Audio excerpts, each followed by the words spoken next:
Welcome to this episode of the OTTRED Spotlight Podcast. In the course of every day and every week and every month, I'm lucky enough to speak to people that influence and create gravity on the direction of the streaming, media and digital entertainment space. Today, I'm taking advantage of the fact that the head of Samsung TV Plus is in the region for the launch of that service to the Middle East. Oliver Davies is here with me, and to coincide with CabSat as well, and we're here speaking to him about the complexion of his career, how he has reached the level that he has within the industry, and I'll be talking to him not only about their product, but also on a wider horizon, his opinions and perspectives on what's actually happening in the connected TV space. Oliver, welcome to the OTTRED Spotlight Podcast. Thank you very much, Chris. That's a good intro. Good. Welcome to Dubai. Thank you. Yeah, it's my first time in the Middle East. It's very exciting. It's a wonderful place. I've met some fantastic people. I haven't actually made it to CabSat yet, but hopefully today I'll be able to go. Well, yeah, absolutely. I think that there'll be certainly a number of people that will be interested in what the main reason for your trip is in terms of the launch of the service to this region. Yes, that's right. Really, really exciting. So, we're launching in 3 regions in MENA. So, here in UAE, Saudi, and also in Egypt as well. Fantastic. I can only imagine what the nature of a project like that must mean to a business as big as Samsung, and how exciting it probably is as well. It is, yeah. And I've had such energy from the local teams. It's wonderful. They're really, really excited about it. Fantastic. Well, best of luck with that project. What I want to talk to you about today, Oliver, first of all, I'd love to start off with your career. Samsung is a iconic brand in so many different ways. And for this launch to be happening, as has already happened in lots of regions globally, it's a great opportunity for me to unpack one of the beliefs that I've got around the complexion of the landscape that we're on and what connected TV actually represents. For you to be in the position that you're in for a brand like Samsung is an amazing opportunity for me. I'd like to understand first what's been the course of your career? How have you got to where you've got to that's qualified you to be in charge of a project like this? Yeah, good question. So I've been at Samsung for 4 years. So I joined just before lockdown. So that was fun. Yeah. And I've, in that 4-year period, I've seen Samsung TV Plus and fast services in general just rocket up, in terms of importance. It's been incredibly exciting. It's felt like being in a startup sort of situation. What I and others were able to bring to Samsung was a real knowledge of the local of broadcasting and the world of media and entertainment, and of content. Samsung is a fabulous company making wonderful consumer devices. At that point they knew a lot less about this world of TV and broadcasting and media. So I and others were able to come and really sort of, add that knowledge that's absolutely essential for a product such as Samsung TV Plus. So prior to that, I worked at UK TV, a big UK-based broadcaster. And so I was there for 8 year, and I developed and ran UK TV Play, which is their broadcaster VOD service. And again, I was incredibly lucky when I joined, because so that was, I guess, 2011 or so. So that was really just when broadcaster services were getting going. This was the real kind of rise of iPlayer, ITV, whatever it was called then, ITV Hub, I guess, and Channel 4 and Channel 5. This was creating the market in the UK for that sort of service. I think it was about 2007 that iPlayer actually launched. I think Channel 4 was slightly before that. So they had been in market for a few years, but really the opportunities were developed from that point onwards.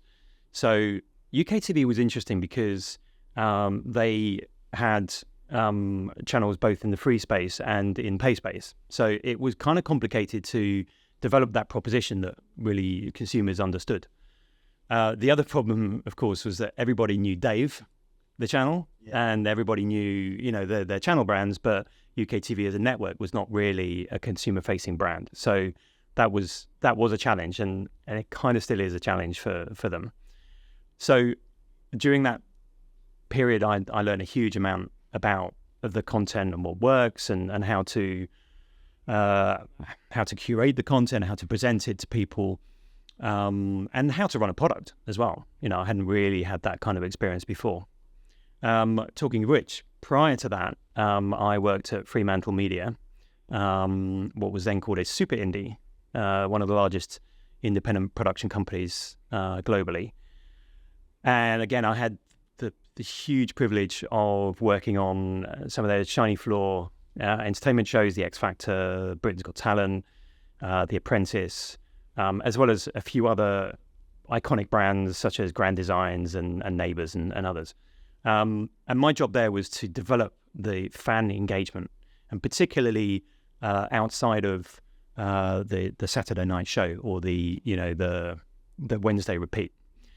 And again, this hadn't really been done very much before. I mean, there are a few YouTube clips that people would put up, but there was no real concerted effort to kind of combine those worlds of social media and these kind of exclusive video, behind the scenes video clips and things like that with actually the TV watching audience. So I was there. I joined in 2006.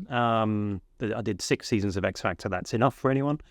And again, that was incredibly exciting and very, very insightful. We worked very closely with YouTube, for example. I think we had one of the biggest YouTube channels in the UK at that point. And we really developed that notion of interviewing candidates as soon as they came off stage, and just following when it got to the final stage, following them in the X Factor house.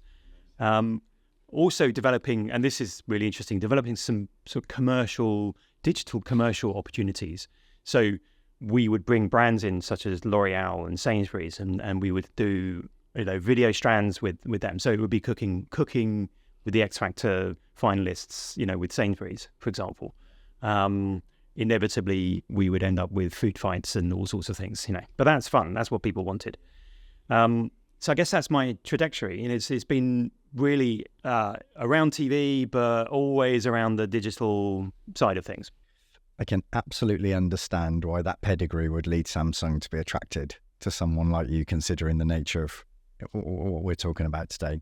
Let me set the context with you, Oliver, around why connected TV as a topic is so arresting to me. If I look at the spectrum of different things that are happening, and indeed a number of different axes as well in this space, there's 2 things that really have got my attention at the moment, maybe 3. The first one is connected TV and what that represents purely from a pragmatic perspective. If I think of my own household and what happens when we walk through the door after picking the kids up from school, we reach for the remote and the button on the remote determines what we then interact with in terms of content. Now, being in the world that you and I are in, we'll know what that represents in terms of commercial potential for how that content gets there. The pragmatic dimension of it is that my kids just push YouTube. It's the pragmatic side. There's so much that can be done with that surface. That surface also represents the other end that interests me, which is a kind of super app side of things at the moment. I've spoken a lot about Yango Play and what they represent in this region. The way that their pedigree as an organization is more of an IT company rather than a broadcasting organization. But actually, the way that people interacting with whatever they've created gives them a wide horizon of different services to interact with. That's what unites both of those things for me at the moment. That wide horizon of content to interact with can happen on the TV as a surface or on your mobile phone, which is, I think, typically where people will be accessing the super app of Yango Play in this example. One of the things that I know you spoke on a panel about recently is discoverability and the whole discovery topic, which is probably a great place to start to explore the end of that spectrum that's most relevant to our podcast today, because you've got a number of different dimensions and facets of what that constitutes that I'd love to talk to you about. Lead us off with your perspective on this, from your perspective and indeed as someone senior at Samsung on the space. For sure. So here's my theory, right? Typical person would go into department store, they're looking for a new TV. What they look at is, the appearance of the TV, the brand, the quality of the picture, all of these things, and they typically would make their choice based on those. When they get the TV home, they stick it on the wall, admire it, and then they switch it on. I think that often they're surprised that actually everything that they previously relied on external devices to supply is all there right in the TV from the get-go. So what they realize is that they can ditch their streaming sticks, they can ditch their set-top boxes, they can ditch their gaming consoles. They only need one remote control. And this is really since 2022, our TVs have behaved more like set-top boxes than a traditional TV. And what I mean by that is, previously, when you switched on TV, you would get TV. The TV would tune into the previously watched linear channel, whether that's IP or whether it's RF. It doesn't really matter. Since then, it's forced people into a choice through a full screen Discover screen. And what that has meant for Samsung is that it's become more valuable. So it's gone up the value chain, because that is the place where people can discover new content, they can discover new services, and they can browse. And they can browse in a way that is agnostic to the service that the content is coming from. And I think there are not too many people that can do that or choose to do that. We don't really mind what service people use. We just want to give them the best that's available on the service and the most relevant to that person. That fascinates me, because if I think at the moment about a wholly owned subscription package by any provider, you can search by genre, for example, but within their content. If I understand correctly, what you're saying is that you've got the opportunity to search by genre at a level above that, so that you can pull whatever options there are from whatever provider that person's got access to, or the Freeview channels via Samsung. Exactly. And it is one step further than that as well, because if you search for a particular title, so should we say Mad Men, then you get an option, multiple options. So multiple providers will give you Mad Men. And an example of that is some services will give you the latest season. So Netflix might give you the latest season, and then older, or the archive box set might be available for free somewhere else. So it really gives you that full spectrum of all the content and where it's available, and it will always prioritize content that is either free, ad-funded, or content that you have already subscribed to. It feels to me like there's a familiarity in the way that partnerships have always happened between the content providers and telcos. The way they have performed, the term aggregator is a common one when you're discussing this dimension of the market. I might be wrong here, Oliver, but it almost feels as though what the connected TV has got the opportunity to do is be a level above that even. And we're not just talking about content services here, are we? We're talking about a range of different services. Well, that's true. And part of the aims of what Samsung is doing is to essentially have everything within the TV pre-installed. So any sort of activity that you might find yourself doing on a TV in the living room. So not only, we've been talking about the media homepage, but there are sections that cover gaming as well. So Gaming Hub is a service that we also launched in 2022, which offers cloud gaming services based upon your subscription to those services.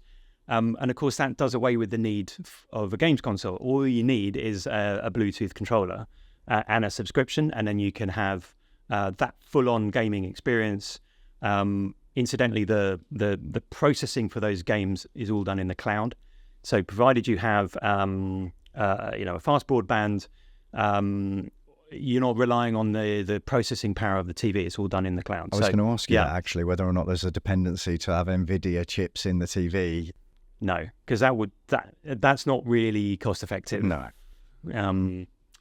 So cloud gaming is another big service that's available, and then we have other services such as Samsung Health, which provides the opportunity to follow workouts or yoga classes or so on your TV, and of course if you have the smartwatch and Samsung Health on your phone as well, you can make it personalized and follow your own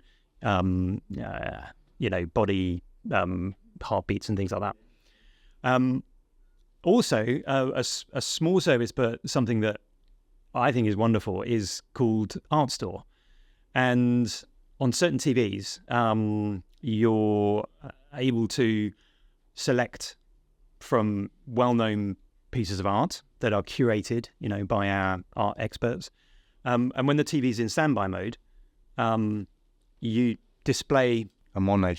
Yeah, Monet in your living room. There we go. And you can choose the frame, you can choose the mount, all of these things. It's wonderful. And actually, the latest screens are very low reflectivity, so they are able to provide a really sort of precise display of those paintings and artwork. So it's wonderful. I think that's phenomenal, actually. I've seen stuff like that before, and the quality of TVs. When I walk into a high street store and see, typically it's an oceanic scene with fish and whatever. Yeah. Just the colours and the vibrancy of how these things are manufactured now is unbelievable. What interests me about what you were just saying is another similarity to what I see in the super app space. In fact, more and more as we are having this conversation, Oliver, I'm almost thinking in my own mind that what connected TVs now resemble or constitute is really similar, if not identical, to the super app space. Now, admittedly, you might not have, because it's a static feature, a static device, it wouldn't make sense to have a maps, like a traffic GPS type of thing. But when you're talking about connected health and all of these sort of things, it is much more than just the provision of laid-back content that you're going to use your TV for. More and more, I think, with the kind of strategic thinking that you're bringing to the table. I agree completely. And of course, we have a huge mobile user base as well with Samsung TV Plus, because, news channels and documentaries and current affairs channels are amongst the most popular genres on TV Plus. So you could see that there is a big potential crossover of audience between those two devices. And again, this is really a kind of a longer term aim of Samsung, and that is to create the idea of this ecosystem that you buy into, not in a closed sense, but in a way that is available and free to access, but only available on Samsung devices. The whole sector is at this kind of juncture where there's so many things transforming at the moment. But when I look at the direction of travel for a brand as powerful as yours, creating those ecosystems with the presence, in reality, not theoretically or strategically, it's not on a PowerPoint. There's hundreds of thousands of people walking around out there where they're already using Samsung mobile devices, and probably even more. I don't know what the blend is in terms of distribution and penetration of your products, but with devices in their home, TVs. It starts to make me wonder about how much the actual traditional D2C broadcast type entities who are present in the streaming space are getting squeezed into a different dimension of what this whole landscape represents. Because what you've just described has got a tremendous amount of gravity. We've seen it with Apple, right? With the way that they got their arms around the whole UX associated to what people become familiar with and then depend on and all of that.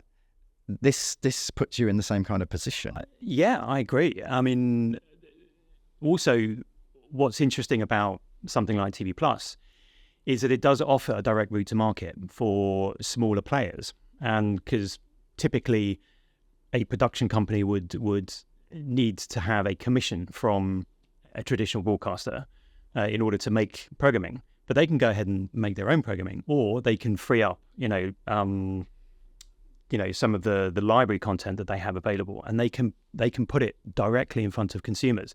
So at that point, they then control all of the messaging, all of the on-screen messaging, all of the cross-promotion. And it's a very cost-effective way of doing it. They don't need a broadcast license. They don't need satellite space, spectrum or anything like that. They can do it in a very cost-effective way. So we are seeing different players emerging. And I really think in the years to come, we're going to see a really interesting, emergence of alternative content away from traditional broadcasters and big production companies. Yeah, there's an organisation that I'm aware of that's listing on NASDAQ this summer that's content as a service. What they've got their head around is how to make a reliable enough platform and utilise, which is something I want to ask you about, the data to be able to provide whoever's deploying that content as a service on what viewing habits are most relevant for the season, the viewer, all of those kind of things.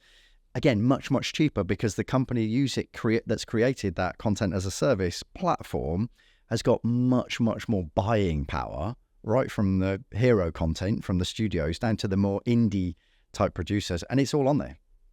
You guys have got the opportunity to give them route to market too. Yeah, well, of course, that's the other big difference, isn't it? That we have first-party data available to us. It's always a challenge, and actually with the fast market in general, all the different fast services, we don't have uniformity of data and reporting, which is, I think, something that will come. It's just it needs to be developed as the market matures. But yeah, we are, we're just trying to get our heads around, what the data is telling us. We've gone beyond just looking at what's popular or what's popular when. We're looking at actually trying to sort of segment our audiences into viewing habits and looking at trying to figure out their habits in more detail. TV Plus feels like tuning into regular TV, and deliberately so. It's very good for people who don't like signing into things or not able to sign into things, or they don't understand that world. They don't like apps. They don't trust apps. Because from within your Samsung TV, you can just select content and you just go into watching it. There's no sign up. There's no registration. There's no paywall or anything like that. You literally go in and you can change channel in the same way. It shares the same TV guide as linear channels, as RF channels, for example. So actually what it's encouraging is the same sort of viewing habits as traditional viewers. And of course that has an influence on the type of content and that works well and all of that. And what's going to be really interesting over the next few years, I think, is how far we can push fast as a concept. How we can reinvent it, how we can bring new types of content to it, and develop that perception of the service. I'm not sure the market is quite aware or ignited yet about how much potential connected TVs have got, and I think it's come forward just a lot in the last 2 years alone. Actually from when we first met each other, probably a year and a half, 2 years ago, I think it's come forward at pace. One of the other things that I was thinking yesterday, actually, here at CabSat, I saw a technology that allows product placement post-production. So, once the finished file is ready to be transmitted to whatever audience via whatever medium, product placement can be done on that as a static file. If Samsung or somebody started being able to feather in that product and offer that service to products, it just becomes unbelievable how much power the TV, something that's been in our home for decades, starts to, rejuvenates your perspective of actually what the TV is in a way that we probably only think of our mobile phone as at the moment. I think the biggest issue right now with that sort of technology is scale. Because I would imagine that it would take quite a lot of effort to set up a campaign like that. And the scale of the audience actually watching that content at that point in time on a fast service is not big enough to warrant that scale of effort. That's not to say that it won't come. I'm sure it will. I'm absolutely sure it will, but I think it will be many years down the road. All of this is happening now. You're here in the region to spearhead the reality that this is happening in the region at the moment. It almost feels slightly odd to be saying to you, what do you think the future is going to look like? Because it feels like the future is now, without meaning to sound cliche about it. But where does all this go next? I mean, all of the things that are happening at the moment, I'm reticent to even mention AI, but I've just said it, so there we are. In the position that you're in for a brand as powerful as Samsung is, imagineering what the future, the next chapter might look like 2 years away, might sound like a long way away, but it's actually not in technological terms nowadays. Have you got any blueprints or any thoughts at any level of granularity around what that chapter might look like? So it's looking at TV Plus and fast services as a whole. I think there is only a long way to go in terms of development. And I think whatever we do, we will be pioneering the ground. We will be breaking new ground. I'll give you a small example. Maybe even 2 years ago or so, we started showing American Idol and America's Got Talent in the UK. The same season that was being shown in the US, and it was 2 days after the US transmission. Now, that's the first time that sort of, as live, I mean, not really as live, but, a live program was being followed so closely with the original TX. And people didn't expect that sort of thing with a fast service, because fast content was associated with library content or with just endless repeats of a single title or so. So in a way that was pioneering new ground, and I think it would be steps like that along the way. Live sports we've mentioned, maybe even at some point commissioning content that will be associated to that service could be something in the future. I mean, it's kind of tough to make money back on that sort of thing at the moment, but that could be a way to go. I mean, we could look at how to develop more social media type talent, and bring them into more of a sort of television, more traditional television style environment. One exciting channel that we're bringing to the UK imminently in May is Diary of a CEO. Wonderful content. Stephen Bartlett is fantastic.